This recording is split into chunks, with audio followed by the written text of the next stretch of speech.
Bien, merci, camarade. Daniel Lescornet, donc, Fédération de l'Ardèche. Je dois dire combien j'apprécie le travail mené par Martine et Benoît là, sur la société profonde, civile, sur les problèmes, justement, qui ne se traitent pas seulement d'en haut. Et c'est un peu sur cette démarche qui a été initiée par Pascal Terrasse au Bureau national de la place, non pas de l'économie sociale pour mettre un petit paragraphe supplémentaire dans un programme parce qu'on aurait oublié la place de l'économie sociale, mais pour faire de l'économie sociale réellement un axe fondamental de cette dynamique sociale. Souvent, on l'a dit, les élus savent sur le terrain qu'ils ne peuvent rien faire sans les associations, sans les mutuelles, sans les coopératives, que leur travail politique fondamental, pas seulement le travail d'égalité sociale, mais le travail d'égalité politique des citoyens, se fonde largement sur ces secteurs qui sont plus créateurs d'emplois d'ailleurs que le secteur marchand, 2,5 fois plus créateurs d'emplois que le secteur marchand dans cette décennie. Et quand on arrive au niveau national, ça fait pchit. D'ailleurs, l'économie sociale disparaît comme un petit sous-secteur.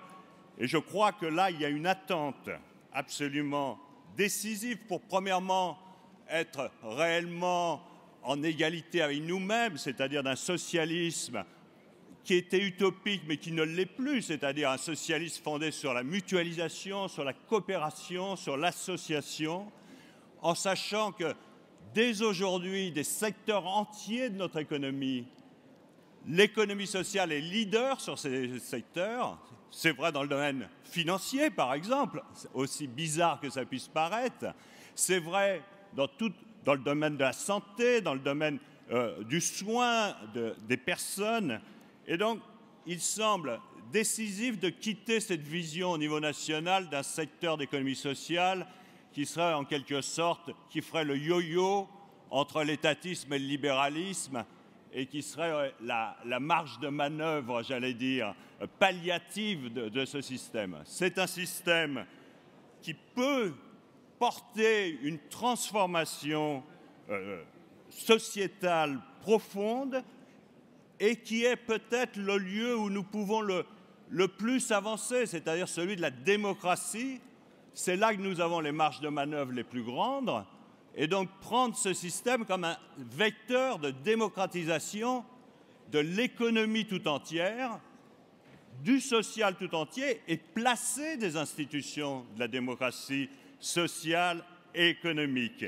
Il y a là, je crois, dans une vision de révolution démocratique, puisqu'on est à l'an 1 de notre révolution démocratique, pour le parti, mais pour la société.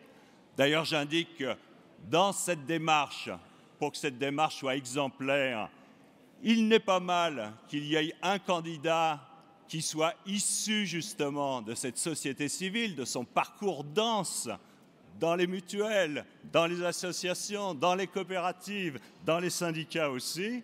Je pense à égalité de chance avec les autres candidats pour donner vraiment à cette société-là qui attend du Parti socialiste depuis si longtemps qu'on lui donne son importance nationale et européenne, avec des statuts européens de la coopération qui ont été obtenus, mais statut européen des mutuelles, des associations pour une vraie citoyenneté européenne qui transcende justement cette vision trop interétatique de l'Europe.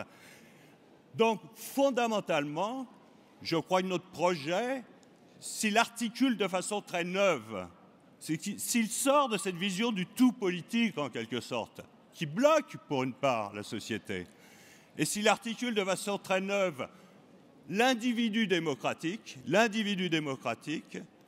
la société civile organisée avec ses propres institutions et le politique, dans cette conjonction des trois formes, il y a là de quoi avoir un modèle, une transition vers un modèle donc moins carboné, vers un modèle moins court-termiste, et donc vers un modèle où l'égalité et la démocratie ne sont pas seulement des moyens, mais des finalités. Merci Daniel.